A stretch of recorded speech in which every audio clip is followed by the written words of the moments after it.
this one, start recording, and then start recording there. 3, 2, 1. All right, you guys, welcome back. This is a spiritual philosopher for you guys. We're gonna change it up this episode, and we're gonna have my good friend Scotty here. He's actually gonna flip the script on me, and he's actually going to ask me about my hero's journey. And kind of nervous.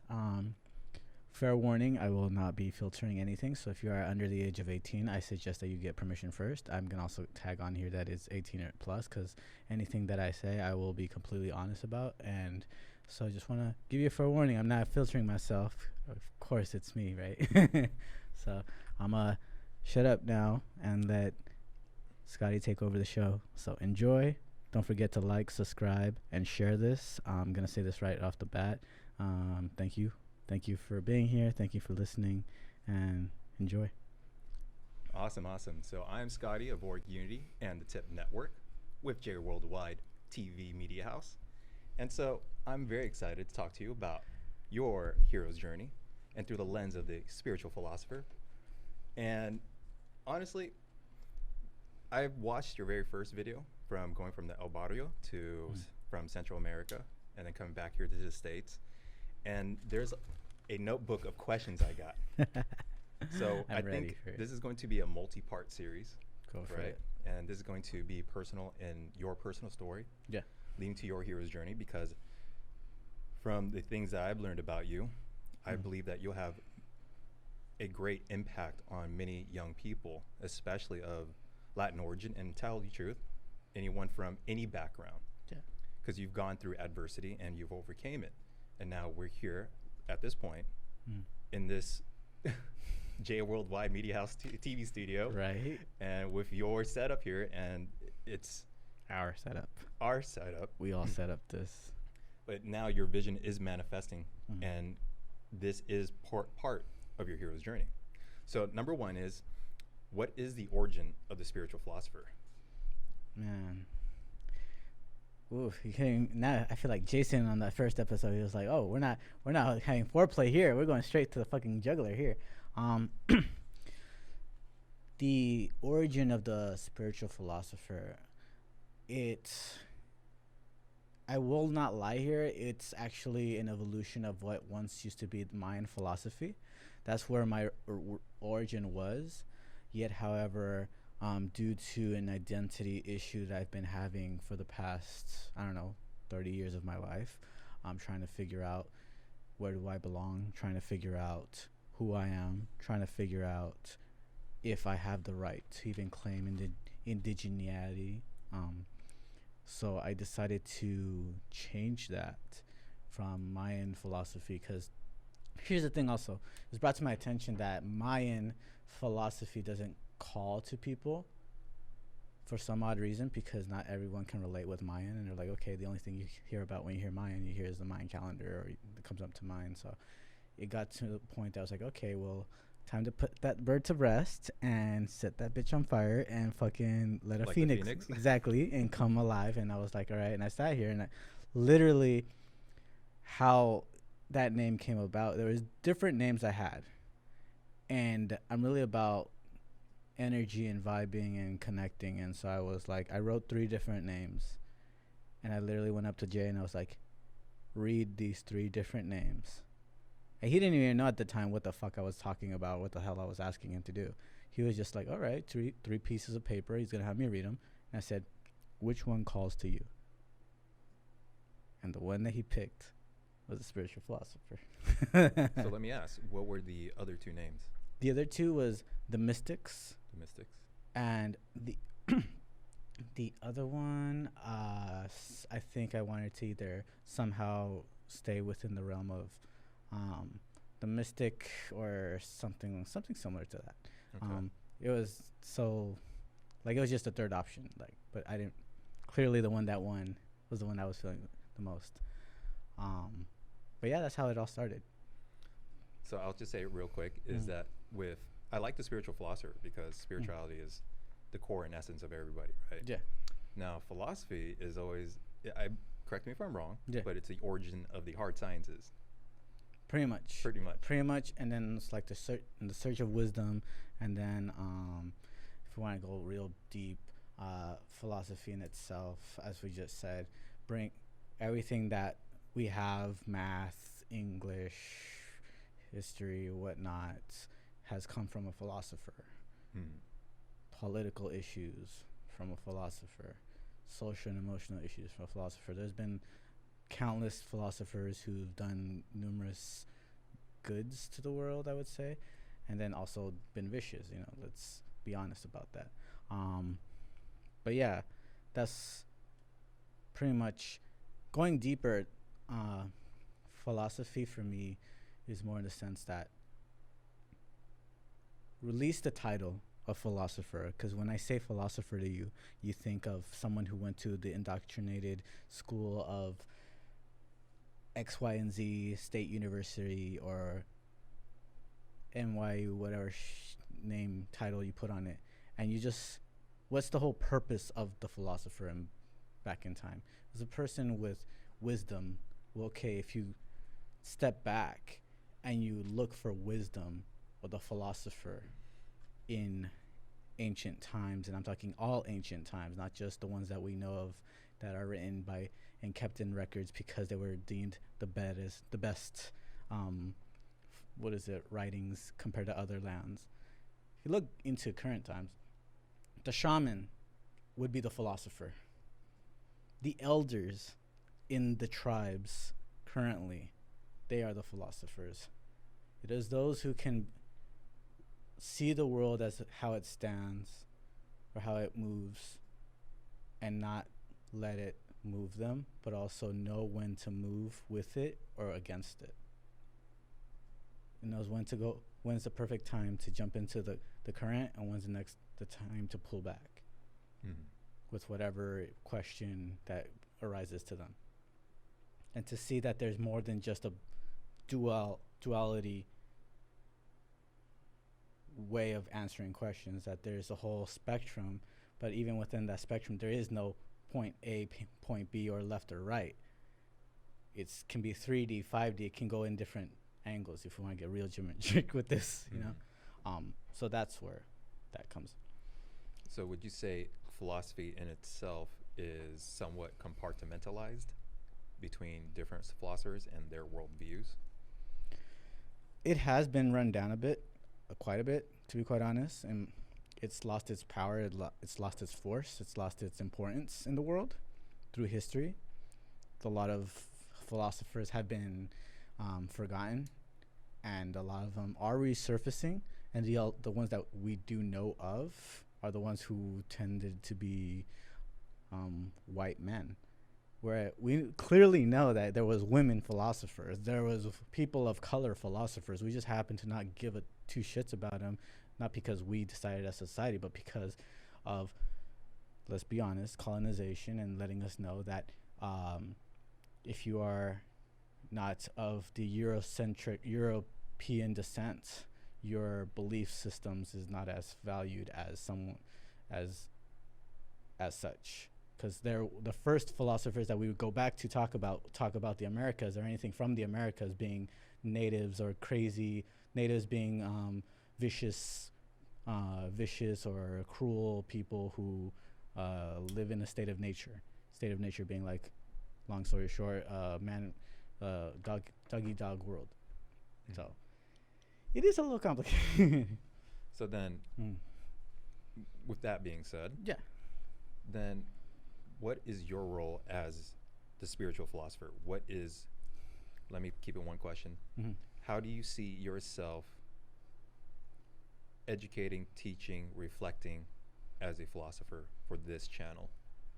So it's not because, I'm not trying to reteach philosophy, because even I myself don't have a firm grasp on it. And any philosopher can say to you, they have a small taste of something, but there's a lot that they don't know yet, because they still are interested, and still, if you're really a philosopher, you're deep into, like, you're in this for the life game, not even for, like, you're in it for the end game. You're not in for it for, like, just a couple of years. This is your whole life, And so bringing it into this podcast, it's more the sense that, okay, we all have the capacity to philosophize, but yet, however, a lot of the beliefs that or issues that we are talking about today were brought into fruition or brought into the table years ago, generations ago, and no one took an importance, or no one even cares to open up a philosophy book if they don't have it assigned to them. And so that's where it bugs me, that it's like, okay, we talk about social issues that are going around, or not just social issues, but anything that's going around in the world, and we'll say, well, no one's doing anything about it. Well, okay, philosophers are doing about it, but the problem is also putting it also on philosophy as a department or as a field on itself. It has been in the past. A lot of what happened is that it was there's like a small joke within philosophy that is like, it's become a armchair philosophy. You know what that means? So like, you sit in the armrest and you just, oh yes, to be or not to be, or I think and therefore I am. Like basically when you're high and just come up all pretty these much crazy like thoughts. you come when you smoke a good blunt and you're just chilling there and you're like, you have all these fucking epiphanies that go away in 5 minutes after the whatever you consume goes away. There's a resurgence, especially now with people of color coming into the field and saying to their professors, and this is not just philosophy, it's also happening in psychology, it's happening in sociology, it's happening in every other field, but it's just not being talked about because it's still a little taboo, because they don't know what to do with it. Was that, how can, for example, in psychology, you tell me that these statistics that you have of, let's say, depression or whatnot about people of color, when all your data is biased. It's all coming from a white man's perspective. Now, I'm not wanting to sound like I'm anti-white. I do have white allies. I love them. A lot of them are my professors, and they're the ones who taught me how to relate and conversate. And I do appreciate them. I want to take a moment to give them but it's also the fact, like, acknowledging, okay, it is what it is. Unfortunately, that doesn't mean it's going to stay like that. It has been that for a long time. So when I mean that a white man, I'm not saying, okay, this isn't just a race issue, it's also a woman's issue. Because any woman that wanted to bring something up would be like, you're great point there, miss. Have a seat. What? And so in philosophy, now there's a push, and this is for myself included, that I'm going to take philosophy on my back, and I'm going to show that there's a reason why we need critical thinking. There's a reason why we need ethics of liberation. I'm so passionate about that you have to push it down, unfortunately, a lot of people's throats, because they're not willing to consume it. Why? Because a lot of them are just like, oh no, give me the lovey-dovey. Talk to me about the good of life and what does it mean to flourish. Talk about what's morals. Okay, we could talk about that too. We could talk about morals all day. But when people are outside on the streets, especially in SF, shooting up, there's a reason because of that. How did we get there? What are we doing? We're over here enjoying life, but not really doing anything for our fellow man. In my book, that's wrong.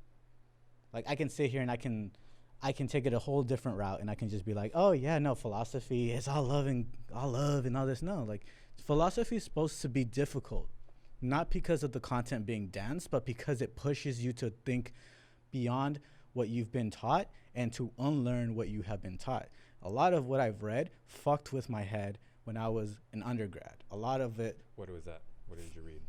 For example, like about suicide. There's a couple of philosophers who gave accounts about like how suicide is permissible, or like, there's nothing better to do, like nihilism. A lot of people like to talk about Nietzsche or bring him up and say, oh, nihilism and this and that. I'm not talking about just Nietzsche, but there's things that change your perception. And for example, there's also other philosophers who've talked about social issues and for example, some philosophers believe that even the water that I buy or the coffee that I buy is not everything that I make. If it's not for my sustainable living, if it's just a pleasure, should be going towards someone in need. And there's some people who are like, yeah, I'm down for it. But then there's others who are like, okay, well, what if I need that coffee for me to go to work and make that money? You know, like, you always find an excuse. But the one that really started boiling inside was ethics of liberation. That's what stung, because it was reading a white Latino talk about Latinos as a collective one person, as if there is such a thing as a Latino experience. First and foremost, there is not a Latino experience. Let me ask you then. Yeah. So can you make an amalgam? I think I said that word, amalgam. You know, a collection of like, Sorry. like, you're talking about different kinds of Latinos, right? Yeah. 'Cause there's indigenous, there's different tribes, Mhm. and so there's like a textbook of what a Latino is. There's So- people who've written that and said that there's a Latino experience or Latin experience, So Latin what American. is- There is not even within if you break down Latin America, right, and just single it out by countries, even within a fucking country, there is a different array of different people. That the same person in the north of Brazil will not have the same experience as someone in the south of Brazil. Someone in Mexico City will not have the same experience as someone from Yucatan. Someone from Guatemala in the city will not have the same experience as someone from the jungle in Tikal. And so, or someone from San Salvador isn't going to have the same experience as someone from Mexico. So what you're saying is there's immense diversity There- even within the Latin America Exactly. culture. And to say that there's a single experience is wrong. And it's taken as is because a lot of people who don't know, and they take it as face value and be like, oh, well, he's from European descent and he must know what he's talking about because he's Latino as well as European, so let's take him for what he says. Which, that's what boiled me. And it was like, okay, I get the intentions were good because you're trying to talk about how do you free people, a society or a group, from the oppression that they're going through. Yet, however, you're playing with fire when you're doing that. You know, it's like if I were to say the claim that all Asian people are the same. There's a single Asian there's a single Asian experience. Every single person who falls under the Asian category will have the same experience. False. Yeah, very false. Very false, Very right? false, yeah. That's pretty much what he But did. you know, I'm half Vietnamese, so Yeah. So you now Yeah. you feel what I'm feeling when I brought that up, right? Like you felt that, like, okay, now you get it, and that's how I felt. And I was like, okay, now that's what one of my main focus for my master's is. But there is other things that do rub me wrong. And there's not saying that philosophy is horrible. No, it's great. I love it. That's why I'm still here. But it's just that you can only dedicate so much of your effort and your energy on one main core. You can read up on other things that I want to do and I want to keep up, but your passion, you have to find that drive, that thing that, like, okay, this is what's going to help. And I want to be the one. My dream is to come to be a PhD professor, but not just to sit at a PhD professor in what? in philosophy and in ethics, but not just sit here and tell people, oh, this is right, this is wrong. No, I want to not just sit there, but my vision is to go out there and not just write books and leave them there for everyone to read 20 years after I die, but for me to say, I lived through this. I am the descendant of what capitalism did to Guatemala through my mother and her family, and me going to the education system in the America, which I'm not saying that the States or the through the States and Guatemala, and like saying how I had to learn my place in the world by the differences of, money, the color of my skin, whatever, who I hang out with, the language I speak, the food I eat, all of these things. For then I can say to my fellow brothers, we need to make change. But how do we make change is if we are all on board. And so My dream is to do that. Your dream is to do that for like a life mission, or are you talking about for specific Life purpose. Life purpose. Life Okay. purpose. My And- in ethics of liberation is more deeper than that for me. It's not just, okay, how do I free people from like the systemic. I'm not Superman, okay? I don't have the answers of how we get out of capitalism. I'm not saying that we should go socialist. I'm not saying I'm a lefty. I'm not a righty. I'm a like fuck everybody. If you're not human, I don't want it. So you're thinking about humanity. Humanity first. Humanity and also the earth. Because the earth is an agent of moral concern. That is the question that I will be answering in my master's thesis. The earth in itself is a moral agent. So explain that. concern. How is Earth as a moral agent? So everyone talks about, well, not everyone, but a lot of indigenous tribes or metaphysical or spiritual people talk about Earth being Mother Earth. She gives us water. She gives us air. She gives us the food we eat. I'm kind of sounding like, what's her name from Batman? I don't know. Poison Ivy. Yeah. She's like, you remember that scene? She's like, she gives you the earth that you smell, and Yeah, you what Mother do you Gaia, get? right? Yeah, and she was like, they call her Mother Gaia. You know, collectively, we all do our part, especially, and also we have a service to animals and to the wild animals too. And once we step out of the whole egocentric belief that, oh, humans are number one, and then on top of that, there's a whole spectrum or a hierarchy of humans, and start putting Earth first, because this is only one Earth. I mean, you can go to the moon, you can go to Mars, but that's just another colonizer mentality in my book.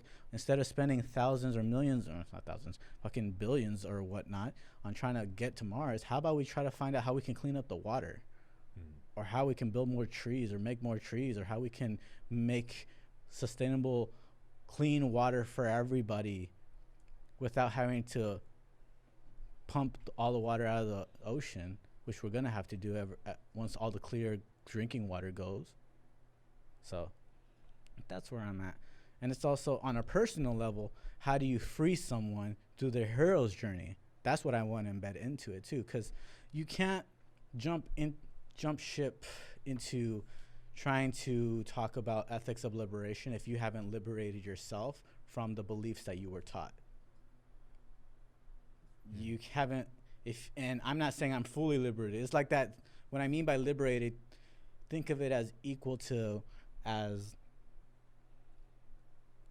the Matrix. When you wake up, remember we were talking about that, and Unplugging. that plug in and plug out. You can fall back asleep. Your first one is called Unplugged. Yeah, you can Yeah. fall back you can fall back asleep. You can plug back in and enjoy the sweet beauties of material goods, whatever that means. Capitalism. I'm gonna keep talking capitalism because that's the one thing that triggers people, and I like triggering people too. Nice cars, clothes, buying the newest shoes, going on that trip, enjoy that. Yeah, I'm not negating that you shouldn't have those. You should have that and more, but I just feel that everyone should have that right. Okay. Everyone should live the life to their fullest. So yeah. what I'm getting from the spiritual philosopher, Yeah. is that you want to raise awareness about the environment, about being closer to Earth and help heal the Earth. And through that, you want to help heal others too, so they may heal their spirit within, so they may also embark on their journey, their hero's journey, and have them to unplug from the matrix of materialism. Yeah. But at the same time, the reconciliation here, a little bit of that reconciliation, the paradox, at the same time, get people on an equal footing, as equal as we can, to experience the luxuries of materialism, but in a healthy way. Yeah. I mean, I can't sit here and talk shit about materialism and not call myself out first and say I don't like look at all the shit that we have around us. Like, I fucking bought this shit, I mean, I can't sit here and talk shit about capitalism in itself completely and not say that I have not enjoyed the sweet goods about it, about buying the newest shit or buying the newest iPhone or having the opportunity to walk out of a job and say, well, fuck you, I'm gonna go somewhere else. I'm not gonna lie. I've enjoyed that. But because I've enjoyed that and I've learned that, oh, I have a privilege. Unfortunately, even though if I might not have privilege as other people, but I still have privilege, because there's some people out there in the world who don't have the privilege to say, fuck you, I'm leaving this job. Some people, that's their life. They're stuck there. And they'll never leave there until they liberate themselves. And by jumping ship and saying, I need to jump into the abyss and have my own spiritual awakening, whatever, by all means necessary, because everyone has to go through it. And it's also the thing about every indigenous tribe in the world has their, not just indigenous, even religion, even culture has their rite of passage. We don't have that here. In Latin America, what do we have? Quinceañeras, or we have 18-year-olds, or in indigenous tribes, when the man is ready to step in, he goes into the abyss, and like I've said previous, they'll either drop him in the middle of the jungle and come back in 3 days, or they take him into the sweat lodge and they have a healing ceremony, whatever, by all means. But they have a rite of passage. We don't do that for our men. And this is why a lot of our men and our women, because women need to have their rite of passage too, they don't have that. And so they don't understand, in my belief, that once you level up, there's certain things that you're stepping into, which is your light, because you have that feeling of being liberated and you've been celebrated and you've been acknowledged. Because a lot of people don't celebrate their birthdays, for example.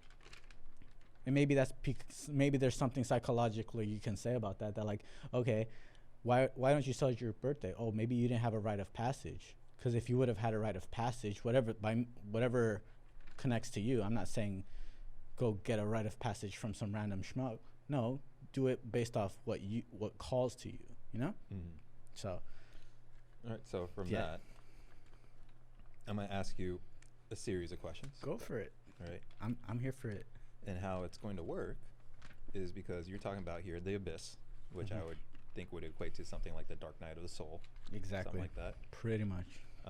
The rite of passage for people.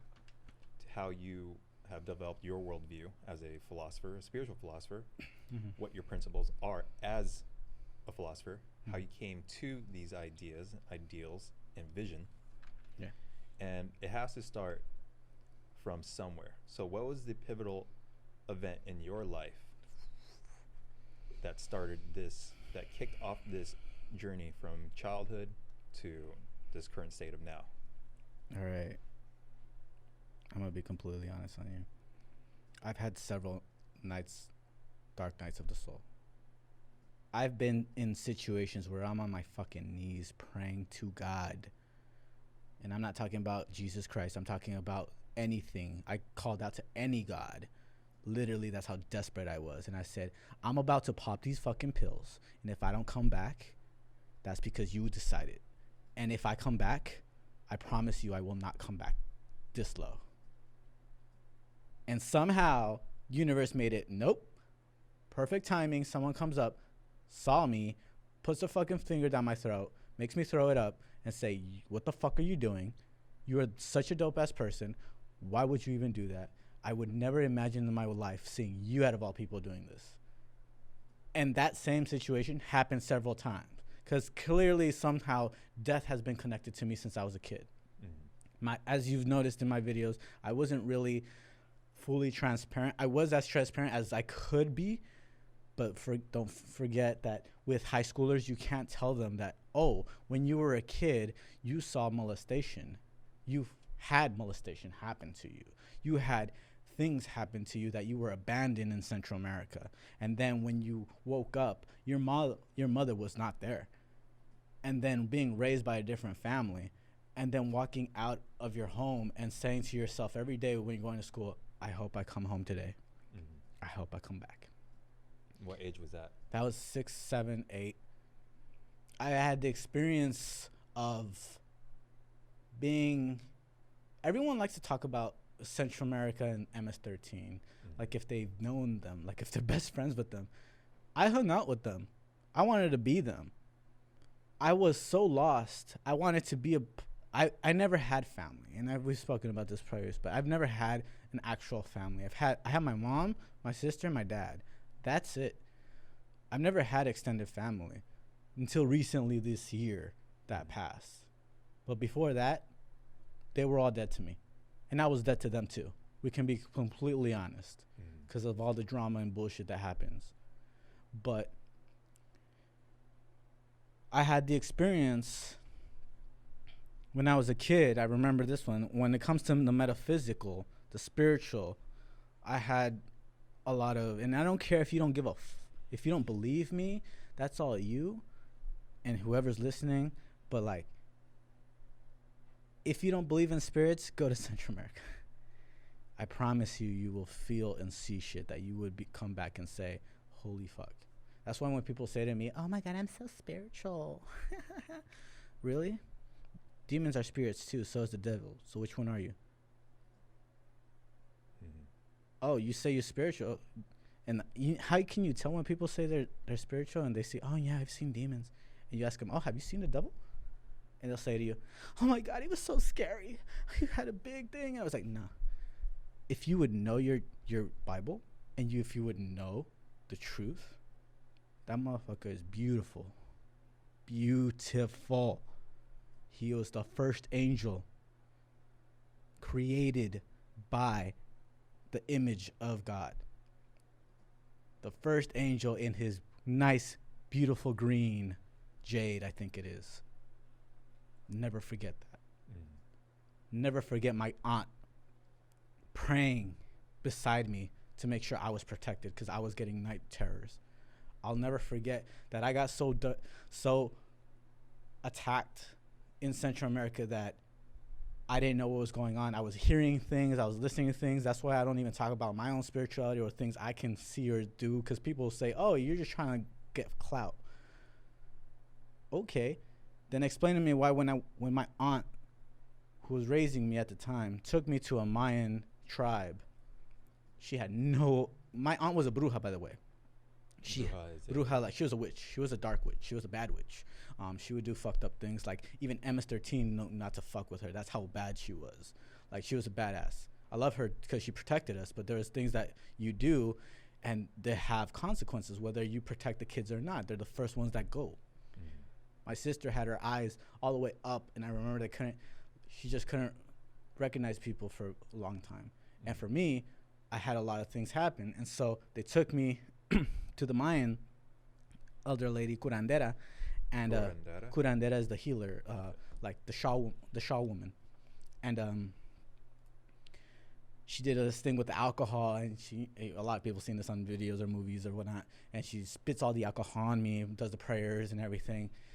I shit you not, I got so furious, so angry, like I literally wanted to kill her, that all that I could do, because I was being held back, was spit. And I spat this big black fucking chunk of, I don't know what the fuck that was, on her. And my tia slapped the shit out of me. He's like, mijo, no. And then she's like, no, it's good. Mira. And then she grabbed it, she cleaned it, and threw it in the fire. Because there's a fire pit right next. I'll never forget, and I'll say this out loud, and I'll say it again. I only said this to a couple people who I really love, and I'm not afraid to share this now. She would say in Spanish, este niño es poderoso. Este niño, si él quiere, puede ser la mano derecha de Dios o la mano izquierda del diablo. Translate. This kid is powerful. If he wants, he can be the right hand of God, or he can be the left hand of the devil. That doesn't mean that, oh, I'm going to be the right hand of God, or I'm going to be the devil himself. No. It just, what she meant by that is that, like, if I chose that route, it would be presented to me every time throughout my life. And considering you're in an environment where the MS-13 ran rampant. And like I talked to the kids, and you saw in my video of mi barrio and everything, I told the kids, like, I remember seeing them break into houses. But I did remember also hearing about stories about them wanting to do things with women. And I was not okay with that. My moral compass at that age was still like, no, this does not feel right. I'm not going to hang out with these kids anymore. I left Central America because my price to join MS-13 was not to kill somebody.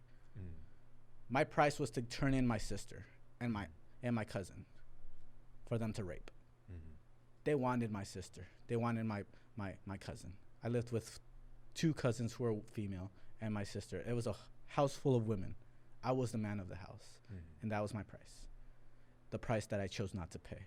The price that I decided to go home, tell my aunt, grab the machetes, go to the door, and tell him, you come through this door, I'm fucking cutting you up. That's what I did. And that's what got me my green light. And I don't care anymore about sharing this story because now time has passed and they are dead. Everyone who threatened me has died or they're gone.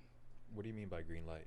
Green light is when you get green lit means you run.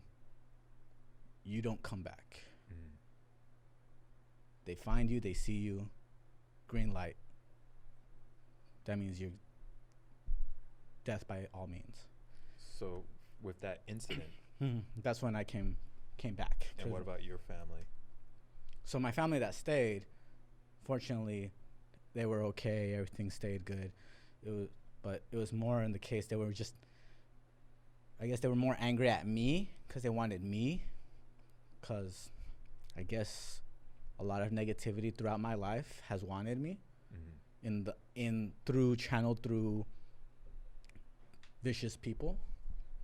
And so that was one of the experiences. So let's go into the Latin American, El Salvadoran culture during that time period, Central American, right? That Central American culture. What is the significance of the status of a male, regardless of age, in a house full of females? Like, does it not matter? You defend the house. You defend the house. You're the man of the house. So you're the voice of the house. You don't become the voice of the house until you're probably like 18, 19 and you're starting to pay for all this shit, but you start defending all the manhood stuff that falls on you. So like the responsibility comes down to you. Exactly. So whatever you say is the go ahead. Well, you don't become the head of the house because the alpha female, if you're too young, will take over, which was my aunt. But technically the man, like as in like the only physical man in the house, you don't run shit because the women run the house. When it comes down to protector, protecting and guardian, that's all you. That's you. And I had to learn that rule quick. At least from my sister, or at least from my cousins. At what age was that? That was around 9 or 10, right before I moved back here for middle school. And there was experiences where I also saw people get taken. We can go deep there, as deep as you want to go. I've seen it. People have been taken from literally off a motorcycle. I had the experience, and this is why I am so passionate about being there for youth. I remember being a kid in La Camioneta, which is the bus, right? Trying to go to school or some shit. I don't remember what it was. And I remember getting robbed. I remember when I was on the phone trying to call. I don't know who the fuck I was trying to call, and I was literally a payphone. There's no home phones. And I remember just having literally someone grab my dick and go inside and grab my money with the gun on my head on the side and said, "Dame todo el pisto, cabrón." And I'm just like shaking that I pissed myself. That's how bad it was. Like I pissed myself. And at the same time, I'm in tears. I remember when I was a kid, seeing a kid right beside me get shot and killed because he didn't have less than $1 to give while the bus was taken. Several times I've been on a bus when that bus was taken. So there's been several times when I've had death come through in front of my face and touch me. And on top of that, as a kid, I remember finding bodies in front of my house and behind my house when I wanted to go play soccer. I lived right next to a barranco, so which a barranco is a cliff. So my house was beside the cliff. Well, where do you think bodies go? Off the fucking cliff behind my house. I remember it always like, tía, it got so natural that I was like, tía, hay un cuerpo atrás. What? No lo toques. No. Ni digas nada. I remember when I was a kid in MS-13 and 18th Street, fought in front of my house, and there's nothing but bullets flying through the fucking house in the middle of the night, and I'm in tears underneath the bed, holding on to my sister, and she doesn't remember this because she was so young, she was so little, and my tia calling me like, Gerardo, go shut up the dog who's at the front gate. And I'm just shaking in my boots. Like, I'm just shaking, not even my boots, my chanclas. And I'm just shaking. I'm just going long-ass sock and just put it around the dog's mouth and just, I hurt the dog. I won't lie. And when I put that on the sock on his mouth, as I'm walking to do that, and he's in the front gate barking at the members that are walking by, I look to the right, and there's La Tortillera, the woman of, the daughter of one of the tortilla lady, who lives down the street, her daughter getting raped beside my house. So I've seen that.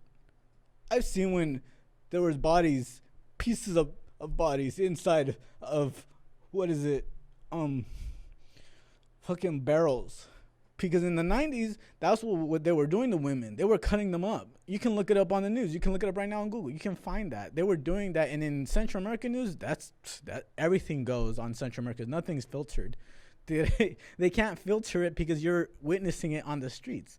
There's so many times that I've had experiences like that. And I told my mom all of this when I came back. And I said, I went through fucking hell. And let me tell you what I went through. And she never knew until I told her how crazy the experience was, because they always projected to her or told her that, like, oh, no, he's loving it out here. He's having a great time going to school, blah, blah, blah. She wanted me to learn what she lived through and what she escaped, because what she escaped was 10 times worse than what I went through. And I was only there for short periods of time. My mom says, you were only there for like a couple months or a couple years, not as crazy as you think you were. I'm like, no, I was there for a long time, because I don't remember what day it was or what time it was. All I remember was those experiences.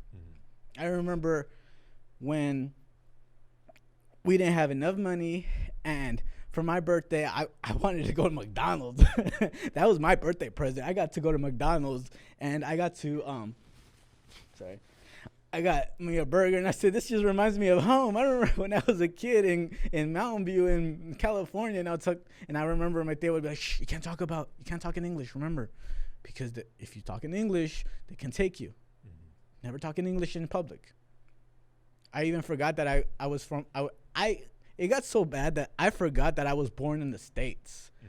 That's how native I became. That's why when people say to me, you're not really Central America, I say, fuck you back. Because I went through the same shit that my brothers and sisters in Central America go through. And that's why I can relate to students who just came from El Salvador, who just came from Guatemala, who just came through all that bullshit. And I sit down with those students when I was a high school student, at-risk supervisor, and I would say to them, I know what you went through because I went through that myself. But let me tell you, this is not the place to let that anger out. Because I know you're frustrated. I know you're angry. You're in a school that doesn't understand you, that doesn't want you, and you don't want to be here, and you don't want to learn this language, and it's really fucking a shock. I get it. But if you want to do something for yourself, free yourself from that anger and that hurt. Something that I had to do myself. And because all that shit I went through, there was so many times I said to myself, and I say to it every fucking time, I keep saying it, and I say to it, why God? Why me? Why, not why me, in the sense of like, oh, why did I go through this? No. For that things, I say try me. But why me in the sense that why am I still here? I've had several times that I should not be at this table. There are several times I can tell you, bro, that I should not have made it. I should have not been alive. and some odd fucking anomaly or whatever you want to call it, or fate of God or universe or spirits or my ancestors or whatever you want to put it, decided that I should keep going. And because I've gone through that and I'm still breathing, call me fucking Neo, or call me whatever the hell you want. As long as there's a single breath in my body, I will fight. Not against in face to face, but secretly behind it, the books. I want to make change by the right way. I want to inspire and push the right way. I'm not saying going to school and getting your education is the best and only way to be successful. No. For me, success doesn't mean money. I'm going to reference back to Bob Marley. It's like, rich, money make you rich. Remember that video? Money make you rich? What do you want to know? My riches for me is life. That stuck with me so to the core. My rich is life. And so if I can make you laugh, if I can make you love your life, and I can make you love life itself and stand with me and say, hey, let's make sure everybody else around us, bro, can have life. Because in this fucking matrix that we live in, people are just, they're not living. They're just going through the cycle. A, B, C, D, all the way to Z, and back to A the next day. So they're living in the matrix. In their matrix. The scheduled of the exactly the paradigm of the system. That's called society. Pretty much. Here in the States. Exactly. So that was my awakening as a kid, as a teenager. Then even when I moved back, on top of that, I've lost more friends that I have. I buried a lot of friends. I've buried family members. Death has been my best friend. I've learned to cope with death. It just comes, I've learned to process death. And this is why I like Stoicism or philosophy and the ancient Stoics is that it's taught me how to deal with death and take it and use it as a motivator. Whereas before, more about life. Exactly. Whereas before, when I was unhealed, when I wasn't mature enough, I feel like I still need to mature. When I wasn't past that abyss, because sometimes in the hero's journey, you want to go back to the abyss because that fucking negativity blanket covers you nice and comfy, and you don't want to let it go. As much as you hate it, you hold on to it because it feels comfy and it's the only thing you know. And having to let go of that blanket of negativity or the bullshit you've gone through and let go of that and say, it's in the past. And go back to your old self, your old child, and say, hey, I got you. It's time to move forward. So when you say the blanket of negativity, the way I kind of see it is that it's blanket of negativity, but now let's kind of shift the lens a little bit. I almost see it as the embrace of the darkness. That you walk through the darkness without being aware of the world, the beauty of the world, the veil of ignorance, world, right? Yeah. And through that, the cloak of the darkness is shaped by the experiences that you had in this particular case. Yeah. And your life could have gone either way because through Lucifer, Satan, is the ultimate seductor. And with that darkness, you could have been seduced going down to the true darkness of that particular path. And there's been opportunities several times in spiritual, with gangs, whatever community you've ever seen me in or you've heard of me in, shuffling, dancing, street racing, fucking any community, there's always going to be a light and not light and dark, because there's still shades. Let's not connect it to, because they're not connected. Light and dark does not equate to good and evil. Make it clear. You can be light, but be fucking evil. You can be dark and be fucking beautiful and great and generous and loving. With light, just jump in real quick, with light, too much righteousness, too much order becomes authoritarian and dictatorial. So that's all I gotta say about that. Yeah, and so just for example, this is why when you meet me or you see me in public, I have a resting bitch face or I have a darkness to me that is different. And it's said to me by everyone who ever meets me. They're like, at beginning, there's just something about you that's like, But then, like, when you, it's the cloak. It's still there. It doesn't bind, it doesn't hold me down. I've learned to use my scars and be healed and be proud of my scars instead of trying to cover them up. So using the darkness in you, the scars, the experiences that you've gone through, are you attempting to have people, let's say I'm a guest in this position, to have them reflect on their own darkness because you understand it so well? Is that part of the goal of being a spiritual philosopher? Have them recognize in some shape, way, or form? Because we can go through so many podcasts right now, or so many high-level 5D yogis on YouTube right now. Literally, fucking my phone's gonna give me all these notifications later about all these like love and light.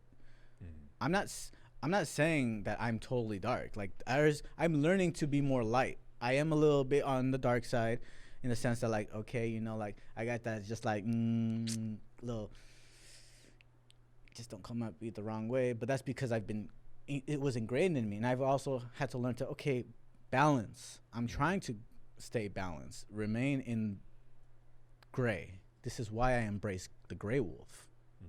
So that leads me to my next spiritual healing, is that I was in tears, and I remember still holding on to that at 23 years old, and I was still suicidal. I was still having all these fucked up thoughts. I dropped out of community college. I didn't know what I fucking wanted to do with my life. I didn't know things about my history. I didn't know about things that had happened to me. I didn't even know personal things about my family that affected me because it happened when I was a kid. I still had the whole things happened to me as a kid, as I mentioned in the beginning. And I took it upon myself that I said, and I prayed, and I had faith, and that's what faith will get you far. I said once again, take me to where I need to go. I don't care how much it costs. I don't care how far it is. Wherever I need to go to heal. Because at this point, it's either that or the end. And life took me to Thailand, took me in front of the Buddha, and sat there and cried my eyes out. And fuck, I got down, and you feel the vibe in Thailand. You if you've never been to a spiritual location so beautiful that you can't even explain it, go to Thailand and go to but not to like the touristy areas. Go to like the actual, like the places where all you see are monks. That's what me and my best friend's son did. We literally said, fuck this, we're not doing anything touristy. We're not even gonna take the fucking taxi. We're gonna literally grab our shit and we're gonna find our way to the hotel. And I said, bet, let's do it. At this point, I don't care. At this point, I had just dropped out. At this point, I had just gotten fired out of my dead end jobs. I was like, fuck it, dude. And it was the best experience of my life, going with 4 other people that I didn't know. And so then from Thailand, went to Vietnam, had the experience of being with my best friend's son and his family and seeing how they were living. And they literally lived and live still in a sweatshop. Like, there's no beds, and I'm not giving too much here, but it was just, that humbled me more than ever to have them, because we literally had to drive like a couple hours maybe away from the main city to go see his family, because my best friend's son he had not been to Vietnam in like over like, I don't know, 10 or 20 years or something. And there were family members who were like, we will drive and spend all our money that we have to go see you and meet you. And I was like, bro, something's telling me that I had my healing. You need to do yours. And we went, and they welcomed me and welcomed him, and just ran to go get the food. Had us clearly we're sitting on the floor, eating off the floor, like off the floor itself, but they put a mat, something to eat on in the top, and me learning the custom that you keep eating, and when the grandmother puts the food, she puts it on the guest's plate, and you keep eating and eating and eating until she stops. And my best friend's son doesn't fucking eat pork, and I don't know if it was pork or chicken. And he was like, "Bro, you're gonna have to eat this shit." I was like, "Bro, you're the family member," and you know, and that humbled me and helped me realize that different race, right? Similar story. Cause my mom worked in a sweatshop in LA when she moved over here from Guatemala, when she came off a fucking raft and trying to find her way in LA with my aunt who raised me. They worked in a sweatshop in LA district making clothes. And so it's not until I went to this festival. I've clearly, you know, we can talk about traveling, but that's a side note. But just going back, went to this festival called Boom Festival.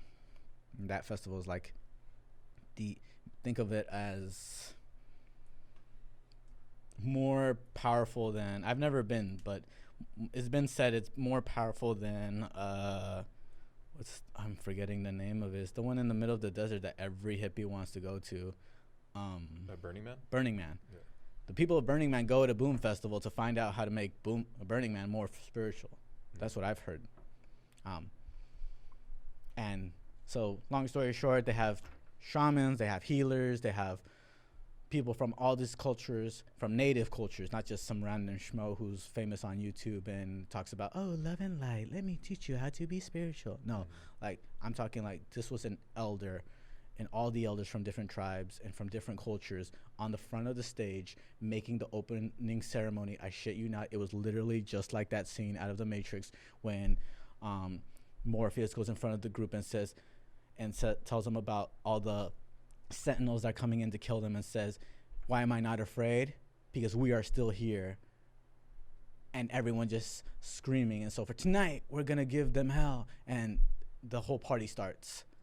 And so at that festival, you have the opportunity. It's 7 days, 24-hour music, psytrance. If you want to go have a nice trip, go ahead. You'll start on Sunday, and next Sunday or Monday comes a whole week like that.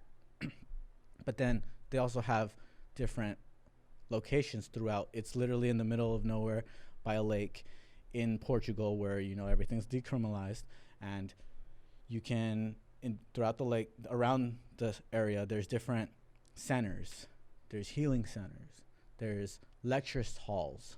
So like people like MAPS, for example, will give lectures, or shamans, and MAPS being multi association of psychedelic medicine, will famous people from Europe and lawyers, scientists giving lectures saying this is the actual code of or that I learned when I was or the data that I've taken. This is what I've been doing for the past 5 years when I'm studying. I remember sitting there and talking, oh yeah, we're doing ketamine next, and when ketamine was still being brought up as like, oh, should we do this? And they're like, yeah, well, this is the data that we've found for the past 5 years. We've been doing it, just now we're going to do it publicly. And it was like, what? So there was this lecture by a native Aztec. I don't know which tribe, I don't know which section. I'm just going to say Aztec because I know it's not the proper term, but talked about healing and growing and letting go of things that happen. And he said, if anyone still needs to talk, I will be in the back. And no one was there, and something just called me, you need to go talk to this brother. And I went and I talked to this bro, and I just in tears, just in his face, was like, brother, in Spanish, I'm just gonna say it in English, brother, as a native, and I said to him this, as a Maya, you are my brother, but hear me out, I'm struggling right now to stay alive because of everything that I have gone through and what my people and our people go through. There are several times that I've just tried to take myself out and I can't. And I don't know why I'm here. I don't know what I'm doing here. I don't know what my purpose is. But for some odd reason, I'm here in front of you and I don't know where to go and I don't know what to do and I need your guidance. And he says to me, I'm going to say it in English. Well, he hugs me first. And the minute he hugs me, I feel like literally something ripped out of my fucking chest. And I'm just like shaking, like, what the fuck just happened? Like, and he says, Te voy a decir la historia del lobo. And everyone on YouTube now tries, or Instagram or TikTok tries to use this fucking quote and doesn't even get it right. The story of the wolf. The story of the wolf. This is the real story from the indigenous man himself that he taught. Every human being has a light and a dark wolf. Now, both wolves are you. Now you decide. He asked me, which wolf are you going to feed? And my clearly ignorant ass said, the light wolf, because I don't want to be dark. And he says to me, wrong. Let me show you why. Everyone thinks it's the light wolf. But in order to live, you must feed both. Because both are the same wolf that together become you, which you are the gray wolf. I have chills just like when he said that to me. And he said, you are the gray wolf. You have light and you have dark in you. You must embrace both. And if you want to know why, you must feed both. Because if you give the light wolf too much energy to feed, the dark wolf will get hungry and it will eat the other wolf. And that's what's going on right now, that you are not balanced and that wolves are fighting instead of living together. And there will be times that they will fight and they will come together, but you must talk to them both. Talk to them. They live inside you. And he knew that I was and even saying, he knows, like, I vibed. I'm here with it. I'm here for it. Explains why I say Lobo Despierto. Or why my next tattoo is going to be a big gray wolf. Or why even on my phone or everything you see a wolf, or you see wolves around me right now. That's where that comes from. That's the scene of the gray wolf. That's the true, authentic story. Not this hipster story of like, no, feed the light, love and light, positivity. The surface level, the surface superficial, bullshit. really No, the critical thinking, going deeper in what it represents. Yeah, that is the truth, and that experience on my way home on that plane, I'm not afraid to cry anymore. And I'm not afraid to be open about this because after you try to knock yourself out a couple times, like you just like, it's whatever, like tears are come natural to me. And I'd rather release that than keep it in because fuck, I mean, that shit tears you up if you just hold it in and let it pass. I'm coming back from Portugal, and mind you, I have family in Spain and Portugal as well. Had visit them, had some experiences with them before the festival, and came back. And I was shaking. I was still shaking. I was still like, fuck, I just had a crazy experience. I can't let this go to waste. And so I just had faith again and said, all right, life, universe, whoever's out there, if you're listening. And I sound like a crazy person at this time in the fucking plane, literally saying this out loud because I can't say this in my head. I like to say shit out loud because I want to make sure I said it and put it out into the universe by words. If I have the ability to talk, I want to use it. Yeah, vocalize. Exactly, because I know people who don't have that ability to talk. I can't imagine. I can't. So, and I prayed and I had faith and I said, my passion has been school. I was really good at it. There was a time that I didn't find happiness in it and I left. If this is the path for me to go, make it clearly be shown. If not, let it clearly be shown. If you have another purpose for me higher that my mind and my mind cannot comprehend, but my spirit does, show me the way, make it clearly be shown, and if it's meant to be, let it be. A fucking man. Mm-hmm. Since then, I've been on this journey, and I'm still on this journey. It never stopped. It's still going. I still jump into that abyss when I have something happen. For example, losing family members during COVID, or having stress with other shit going on in life, insecurities, my childhood traumas, name it. But I've learned to pull myself out of that. I jump in when I need to learn something, but I pull myself out. And so, I'm not a shaman. And once upon a time, I would vocalize that I wanted to be a shaman because I love the journey and I love the passion and the dedication of how, not just the dedication, but what it did for me. That experience of being with a shaman, I wanted that. But I didn't want it in an egocentric way. I wanted to share that. I wanted everyone to have that experience that I had.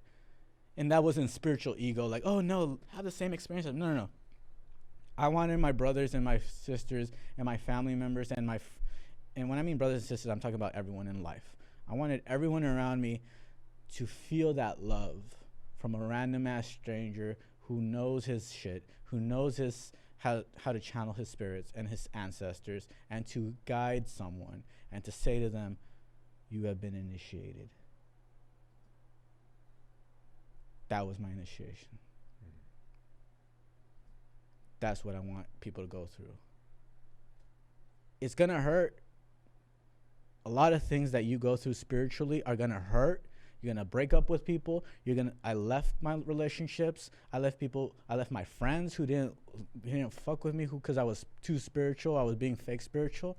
But the minute I start talking about, I've been dealing with spirits since I was a kid, I just happen to shut up about it because you don't talk about it. Mm-hmm. Or it's too taboo. But now, all of a sudden, 5 years ago, now it's all blown up and everyone's spiritual. But 10 years ago, when I was talking about spirits, it was like, this fool's a fucking clown. He doesn't know his shit. He's just, 20-something-year-old. Okay, that's fine.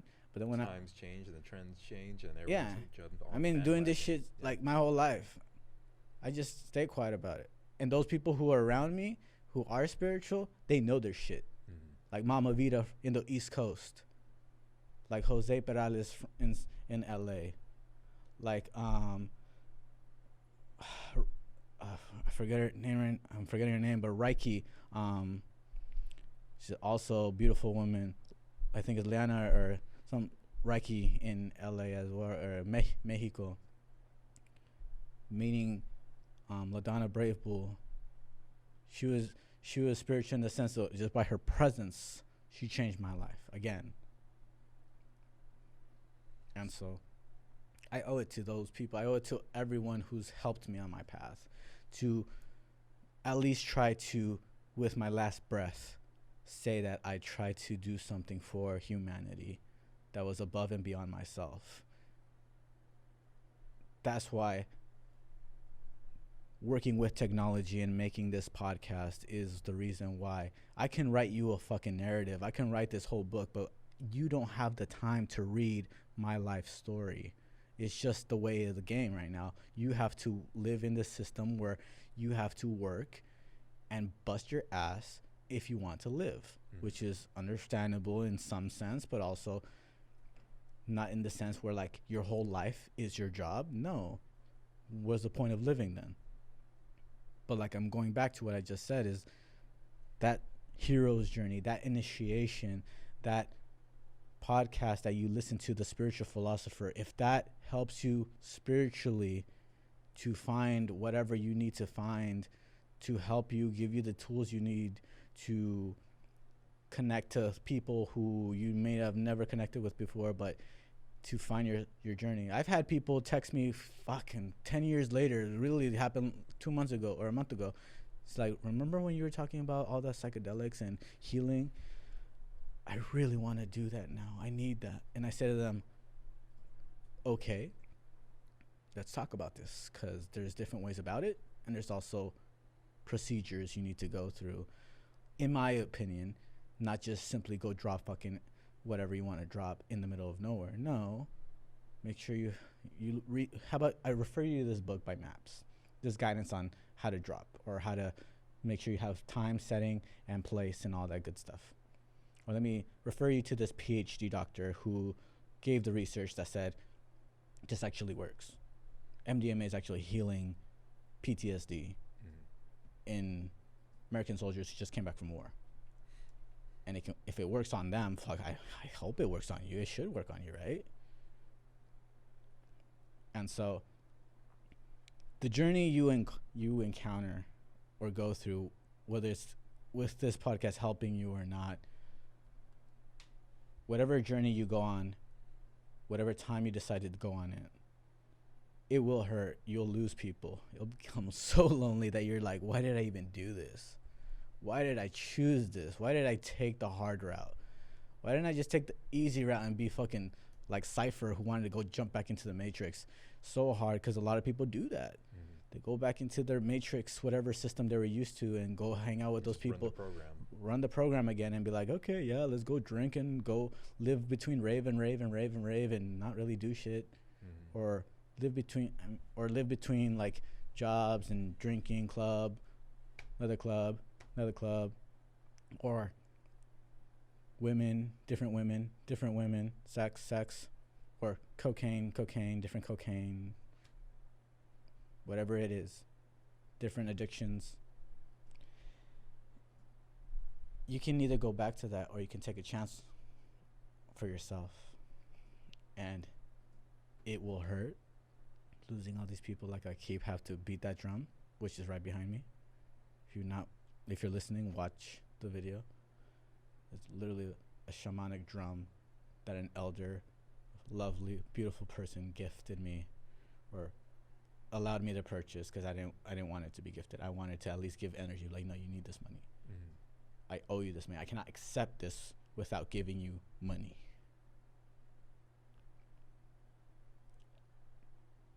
It's gonna hurt.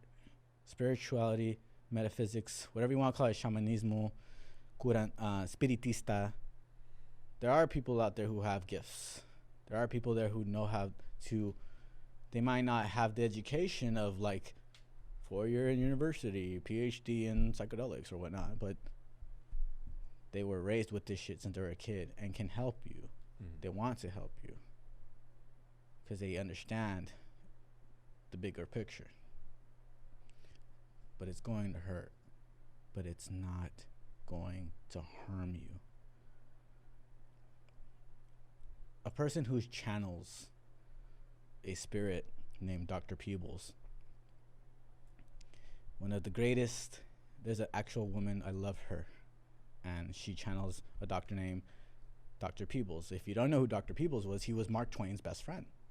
And he's literally, you look him up, he existed. He is facts, like his hard evidence on him. And he channels through her physically, takes over her body, and he's in there. And he said to me, my abilities, this and that, and everything else, but I don't want to focus on that. I want to focus what the lesson he gave me, which is pain. Pain is the greatest of all teachers. And that is what keeps me going, because whenever I'm going through some shit, or anyone, even you, bro, or you or anybody who goes through anything, remember that pain is the greatest of all teachers. I can teach you something with love, but pain, that shit sticks. It will hurt, but it won't harm you, because the spirit, the soul, cannot be broken. The spirit is an energy in my book. And energy, as we know, cannot be created or destroyed. It can only be transferred. So when you transcend, that energy will transcend as well to either A, something higher or something bigger or something collective, or B, nothing, I don't know, I haven't gotten there yet, or C, into a next life, possibly. So many endless things. I can't speak about what is true or what is not, but all I can say is that anyone who tries to knock on spirituality, it's like my simple answer from philosophy would be finite minds cannot understand the infinite. We have finite minds. Our minds are fixed. So anyone, including myself, as best as I try to channel or try to tell you something about the infinite, it is not doing service. So we're literally the blind leading the blind in a spinning circle sphere in the middle of nothing, in the middle of a void. So you can go back, and I'm not knocking on religion. You can believe religion, but you can open yourself up and say, religion, yeah, but there's also other forms. And if I really want to follow my journey, I will open my door to anything. The good, the bad, the ugly. As long as it takes me and I have faith. Because faith will take me far. Mama Vida likes to say, starve your fears. She has this shit tatted on. Starve your fears and feed your faith. And so that should answer that question. Mm-hmm.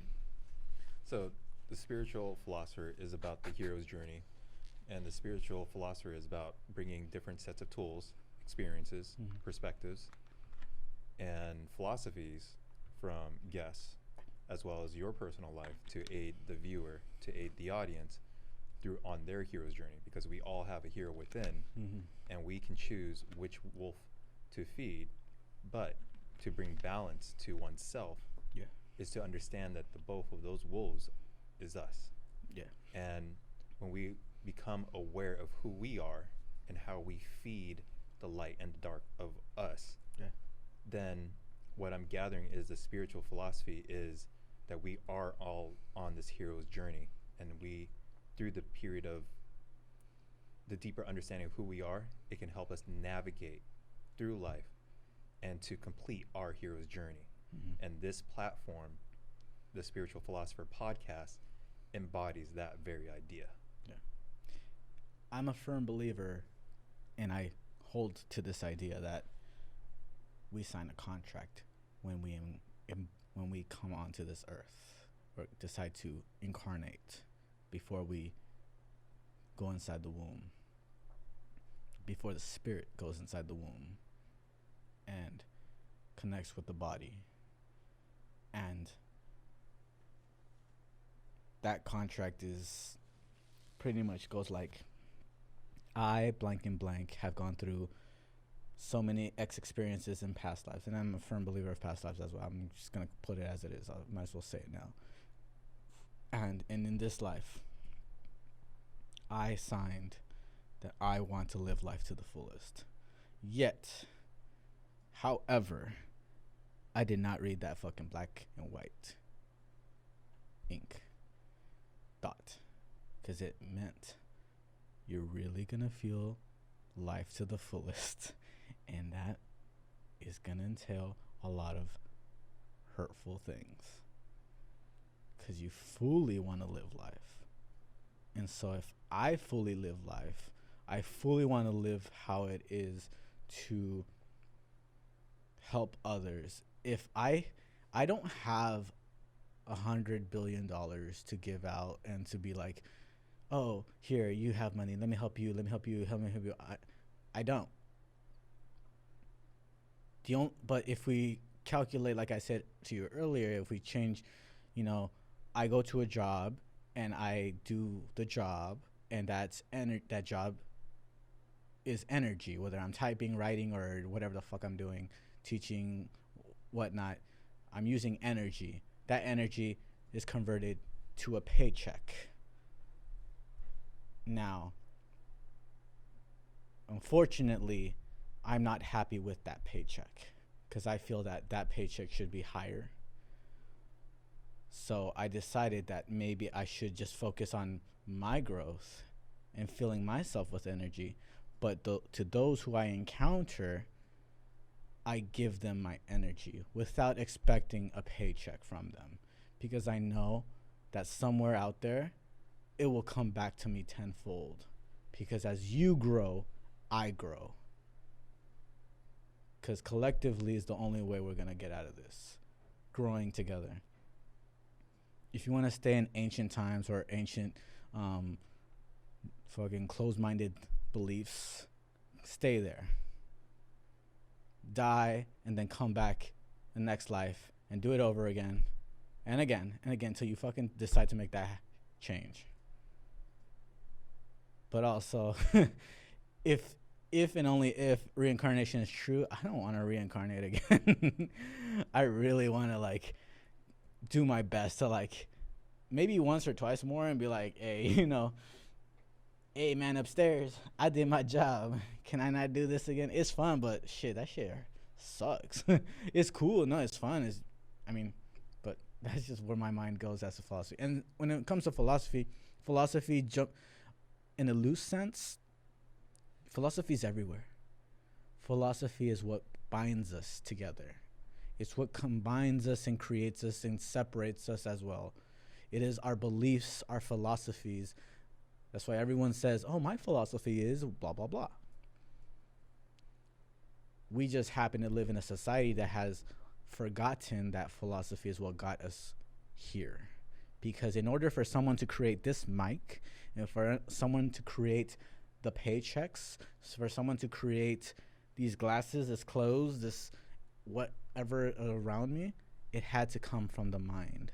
Someone had to think about that and say, that has utility, or that does not have utility, or this has utility because this connects with the spirit.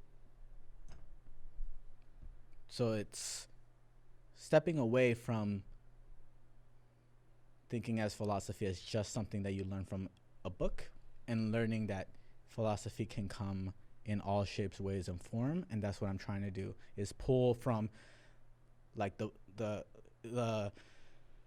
reference would be street smart and book smart. I'm trying to bring you the street smart or the street version of philosophy with the PhD, MA level philosophy, put them together and say, well, this guy got it wrong, but this guy got it wrong, or this guy got it right, or this guy right, or actually both of these motherfuckers got them wrong, or both of these fuckers got them right. They just happen to say it more professionally, like to do or blah, blah, blah, blah. And this one just said it straight as it is, Like, for example, in music, philosophy is there. Why do you think a lot of the greatest rappers follow the Tao? That's a philosophy. I just learned about that. The Tao? Fuck. I love that. The Tao fucked with my mind. Helped me this past semester get through the deaths.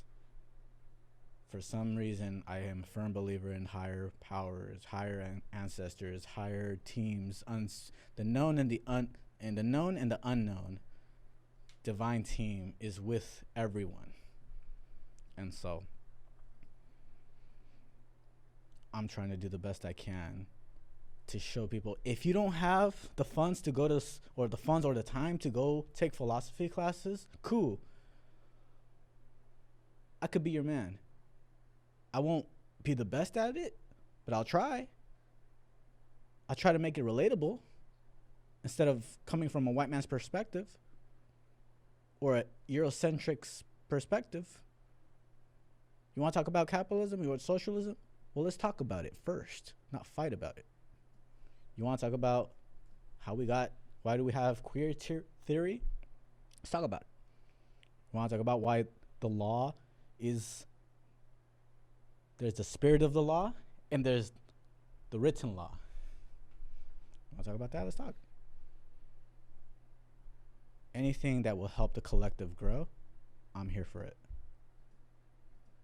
And that's why when I said in my intro, this is somehow, way or shape or form embedded into my MA, now you know why.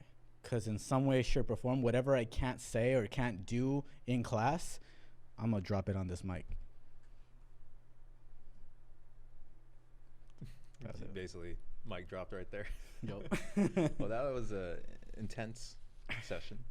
Yep. There's a lot that was discovered throughout this whole process, and I'm sure there's going to be a lot more to discover, because this could literally go on for days and days. Oh, yeah. Of how deep we can go.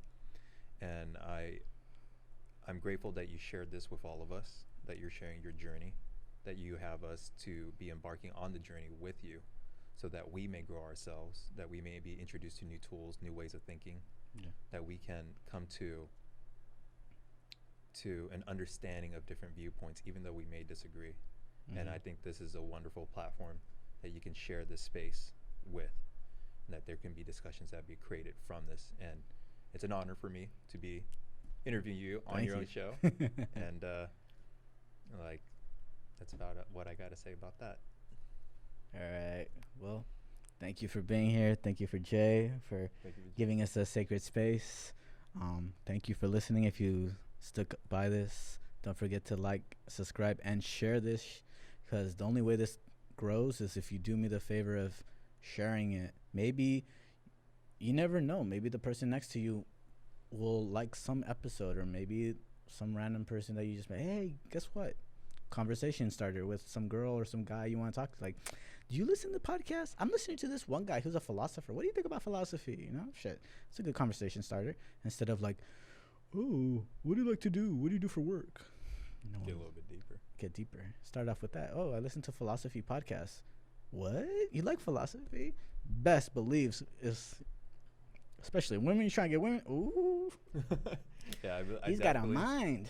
I definitely believe you're going to take us into different places, that you bring the the real meaning to what it means being spiritual. I'll be your Morpheus. That's all I can do. Show the dark and the light, the red. I'm going to just pill. end it with, I only promise the truth.